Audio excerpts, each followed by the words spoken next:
नमस्कार दोस्तों, welcome back to MTech वाला। तो आज हम पढ़ेंगे इंडस्ट्रियल सेफ्टी के अंदर another topic, explain the principles and what factor affecting the corrosion. दोस्तों, इस टॉपिक को समझने से पहले आपको पता होना जरूरी है कि कोरोजन किसे कहते हैं।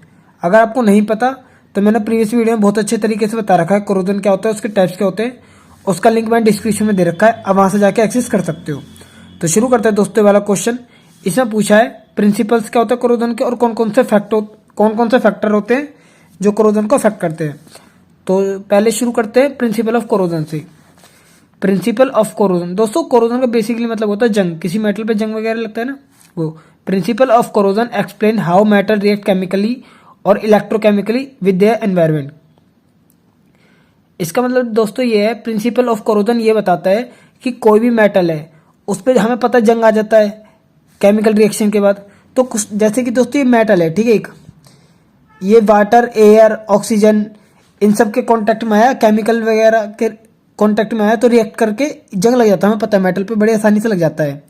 पर दोस्तों कुछ ना कुछ तो बदलाव आते होंगे मेटल पे जिसकी वजह से जंग पकड़ लेता है वो। तो अब हम पढ़ेंगे इसमें कि ऐसा क्या होता है जो मेटल इनके कांटेक्ट में आने के बाद रिएक्ट कर जाता है। दोस्तों मैंने बेसिकली एक डेफिनेशन दे रखी है कोरोजन की, पढ़ते हैं। Corrosion is a natural process where metals get damaged because of reaction with things in the air like oxygen, water and other chemicals। दोस्तों इसमें बता रखा है कोरोजन एक नेचुरल प्रोसेस होता है, ठीक है, कोई बड़ी बात नहीं है क्योंकि जंग किसी मेटल में बड़ी आसानी से लग जाते हैं। जहाँ पे क्या होता है दोस्तों कि अगर किसी मेटल में जंग लग गया तो वो डैमेज होने लग जाता है वो मेटल। और जंग कैसे लगता है, जैसे कि कोई मेटल है वो ऑक्सीजन, वाटर और केमिकल से कॉन्टेक्ट में आ जाता है कोई भी मेटल, तो उस पर बड़ी जल्दी से जंग लग जाता है। और जंग लगने के बाद मेटल क्या होता है दोस्तों, बड़ी जल्दी डैमेज होना शुरू कर देता है। तो जंग कैसे लगता है, कैसे रिएक्ट कर जाता है कोई भी मेटल केमिकल्स वगैरह के कांटेक्ट में आने के बाद। तो उसके दो स्टेप्स हैं। पहला स्टेप क्या है दोस्तों, एनोडिक, उसको बोलते हैं दोस्तों ऑक्सीडेशन रिएक्शन। दूसरा होता है दोस्तों कैथोडिक, उसे बोलते हैं दोस्तों रिडक्शन रिएक्शन। अब मैंने ना इसको बड़े अच्छी तरह डिफाइन कर रखा है, एनोडिक क्या होता है, रिएक्शन क्या होता है और कैथोडिक रिएक्शन क्या होता है। पर दोस्तों अगर मैं आपको डायरेक्ट अभी बता दूंगा ना इसके डेफिनेशन से, मे भी आपको इतना आसानी से समझ ना आए। तो पहले आपको मैं एक आसान से डायग्राम के थ्रू बताता हूँ एग्जांपल के साथ, ताकि आपको बड़े आसानी से समझ आएगा कि किसी मैटर पे कोरोजन कैसे होकर होता है। दोस्तों देखो, जैसे कि ये जितना भी लेवलिंग करिए ना इन सबको भूल जाओ। जैसे कि एक मेटल की शीट है, ठीक है। अब दोस्तों हमारे पास किसी भी मेटल के ऊपर ना, जैसे कि मैं नए पेज पे बताता हूँ आपको। दोस्तों जैसे कि हमारे पास एक मेटल की शीट है, ठीक है, मेटल की शीट है, मेटल शीट हो गई, ठीक है। और हमारे ना एक और बात आपको हमेशा याद रखनी है कि जो भी हमारे मेटल होते हैं ना, कोई भी मेटल हो, उन पर हमेशा इलेक्ट्रॉन प्रेजेंट होते हैं। Electron always present on metal, ठीक है, हमेशा कोई भी मेटल होता है उस पर हमेशा इलेक्ट्रॉन प्रेजेंट होते हैं। और जब भी, और इलेक्ट्रॉन का क्या काम होता है, इलेक्ट्रॉन का काम होता है ये मेटल को ना कोरोजन से बचाते हैं, ठीक है दोस्तों। जब तक इलेक्ट्रॉन होंगे हमारे मेटल पे प्रेजेंट, जब तक कोरोजन नहीं लग सकता। और दोस्तों देखो, हमें पता है मेटल पे कोरोजन कब लगता है, जब ऑक्सीजन, वाटर या केमिकल के साथ संपर्क में आता है हमारा मेटल। तो दोस्तों जैसे कि हमारा मेटल है उस पर इलेक्ट्रॉन प्रेजेंट है, ऑक्सीजन, वाटर और केमिकल, इन तीनों के कांटेक्ट में अगर हमारा मेटल आ गया तो हमारे दोस्तों इलेक्ट्रॉन क्या करते हैं, जब ये तीनों हमारे ऑक्सीजन, वाटर और केमिकल हमारे मेटल के साथ रिएक्ट करते हैं तो हमारे दोस्तों क्या होता है, जो इलेक्ट्रॉन होते हैं वो यहाँ से गायब होने लग जाते हैं, मतलब लॉस होने लग जाते हैं, मेटल के इस सरफेस से हटकर दूसरे सरफेस पे ट्रांसफर होने लग जाते हैं। तो दोस्तों ये जो रिएक्शन होता है, इस रिएक्शन को बोलते हैं दोस्तों ऑक्सीडेशन रिएक्शन। अब दोस्तों अगर तुमसे पूछ ले ऑक्सीडेशन रिएक्शन किसे बोलते हैं, इसे बोलते हैं जब हमारा जो मेटल होता है उस पर इलेक्ट्रॉन्स प्रेजेंट होते हैं और जब हमारा ऑक्सीजन, वाटर और केमिकल हमारे मेटल के साथ रिएक्ट करते हैं तो हमारे इलेक्ट्रॉन वहां से ट्रांसफर होने लग जाते हैं, लॉस होने लग जाते हैं। और अगर इलेक्ट्रॉन लॉस होने लगेंगे तो मैंने बताया कि जंग लगना बड़ा फास्टर स्टार्ट हो जाएगा, क्योंकि इलेक्ट्रॉन ही हमारे मेटल को जंग लगने से बचाते हैं। तो ये जो रिएक्शन हो रहा है यहाँ पे, इसे बोलते हैं दोस्तों ऑक्सीडेशन रिएक्शन, ठीक है।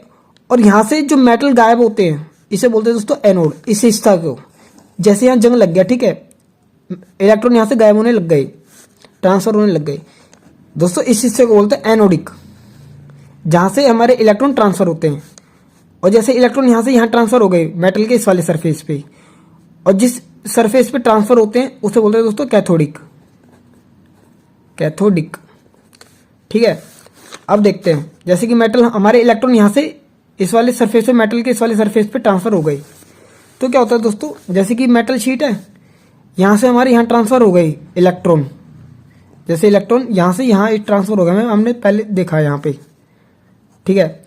अब दोस्तों जैसे ही इलेक्ट्रॉन यहाँ पे ट्रांसफर हुए ना, यहाँ से उड़ आकर यहाँ ट्रांसफर हो गई, तो इस वाले सरफेस पे पहले से हमारा ऑक्सीजन और हाइड्रोजन प्रेजेंट थे, जैसे, ठीक है, already presence of hydrogen and oxygen react with electron, this is called reduction reaction.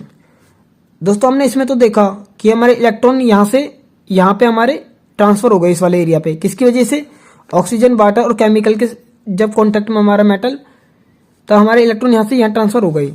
तो दोस्तों ये जो इलेक्ट्रॉन यहाँ से यहाँ आए हैं, तो यहाँ पे मौजूद इस वाले सरफेस पे पहले से मौजूद होता है दोस्तों हाइड्रोजन और ऑक्सीजन। वो क्या करते हैं दोस्तों, इन इलेक्ट्रॉन के साथ रिएक्ट कर जाते हैं, रिएक्ट कर जाते हैं, और इस रिएक्शन को बोलते हैं रिडक्शन रिएक्शन। और इसका क्या इफेक्ट पड़ता है कि जो इलेक्ट्रॉन होते हैं परमानेंटली शिफ्ट हो जाते हैं। इसका मतलब हो गया दोस्तों, यहाँ पे तो हमारे इलेक्ट्रॉन बिल्कुल खत्म हो गए, लॉस हो गए इलेक्ट्रॉन, और यहाँ पे हमारे इलेक्ट्रॉन गेन हो गए, मतलब पहले से इलेक्ट्रॉन यहाँ थे तो यहाँ के और आ गए, तो इसका मतलब इलेक्ट्रॉन हमारे गेन हो गए, बढ़ गए। तो इस वाले एरिया को बोलते हैं दोस्तों कैथोडिक, जहाँ पर हमारे इलेक्ट्रॉन ज़्यादा बढ़ गए, और जहाँ पे हमारे लॉस हो गए उसे बोलते हैं दोस्तों एनोडिक, ठीक है। और यहाँ पे जो रिएक्शन होता है उसे बोलते हैं दोस्तों ऑक्सीडेशन रिएक्शन, जो आपको बताया अभी, ऑक्सीडेशन। और इस वाले एरिया पे जो होता है उसे बोलते हैं दोस्तों रिडक्शन, रिडक्शन रिएक्शन। दोस्तों मैंने थोड़ा वैसे कुछ ज़्यादा कंजेस्टेड चीज़ें बना दी, पर आपको बस खाली समझाने के लिए बनाई है, ठीक है, ताकि आपको समझ आ जाए, ठीक है दोस्तों। और यहाँ से इलेक्ट्रॉन गायब हो गए, इसका मतलब यहाँ पे जंग लगना शुरू हो जाएगा इस वाले सरफेस पे, और यहाँ काफ़ी सारे इलेक्ट्रॉन्स हैं, तो इसका मतलब इस वाले एरिया पे जंग नहीं लगता। तो दोस्तों बस यही बताने की कोशिश कर रहा हूँ। चलते हैं बैक। अब मैं आपको दोबारा बता देता हूँ। देखो दोस्तों, यहाँ पे कोई मेटल शीट है, हमारे इलेक्ट्रॉन्स हमेशा प्रेजेंट होते हैं। जब हमारा कोई मेटल वाटर, एयर और केमिकल के कॉन्टेक्ट में आता है, तो क्या करता है, इलेक्ट्रॉन यहाँ से यहाँ मूव होने लग जाते हैं मेटल के दूसरे सरफेस पे। जहाँ से मेटल, यहाँ से इलेक्ट्रॉन गायब होते हैं उस एरिया को बोलते हैं एनोड, एनोडिक। और जहाँ पे ट्रांसफर होता है उसे बोलते हैं दोस्तों कैथोडिक। और यहाँ से अगर ट्रांसफर हो गई यहाँ, तो इसका मतलब यहाँ पे जंग लगना शुरू हो जाएगा, क्योंकि इलेक्ट्रॉन अगर हमारे ट्रांसफर हो जाते हैं किसी मेटल से, तो वहाँ पे जंग बड़ी जल्दी लगता है, ठीक है। जैसे कि मैंने ऊपर लिख रखा है electron shift into another place, यहाँ से यहाँ प्लेस हो गई। और इस एरिया पे, कैथोडिक वाले एरिया पे पहले से ही ऑक्सीजन और हाइड्रोजन था, जो कि रिएक्ट कर गए उन इलेक्ट्रॉन के साथ जो यहाँ से यहाँ आए हैं, ठीक है। तो यहाँ पर रिएक्शन हुआ, उसे बोलते हैं दोस्तों ऑक्सीडेशन रिएक्शन यहाँ होता है, और इसे बोलते हैं रिडक्शन रिएक्शन, ठीक है। देखो जैसे पहले क्या था, यहाँ से यहाँ ट्रांसफर हो गई, तो यहाँ पे इलेक्ट्रॉन नहीं बचे, इसका मतलब यहाँ पे जंग लगना शुरू हो गया। Corrosion occur because lack of electron, lack हो गए भाई इलेक्ट्रॉन, जब यहाँ से यहाँ पे आ गए ट्रांसफर, और यहाँ पे काफ़ी सारे इलेक्ट्रॉन्स आ गए, इसका मतलब कोरोजन नहीं लगेगा। Safe free from corrosion because too much electron present, वही एनोडिक, कैथोडिक, ठीक है दोस्तों। बस यही था। अब हमें पता चल गया कि कोई भी मेटल अगर इन सब के कॉन्टेक्ट में आता है, वाटर, एयर, केमिकल के, तो उस पर क्या, उसके अंदर ऐसी साइंस होती है कि उस पर जंग लग जाता है। अब दोस्तों वही बता रखा मैंने एनोडिक का। When the metal come into contact with air, water और chemical, it can trigger an oxidation reaction. जब भी कोई मेटल वाटर, एयर, केमिकल के कांटेक्ट में आता है, तो एक रिएक्शन होता है, उसे बोलते हैं दोस्तों ऑक्सीडेशन रिएक्शन।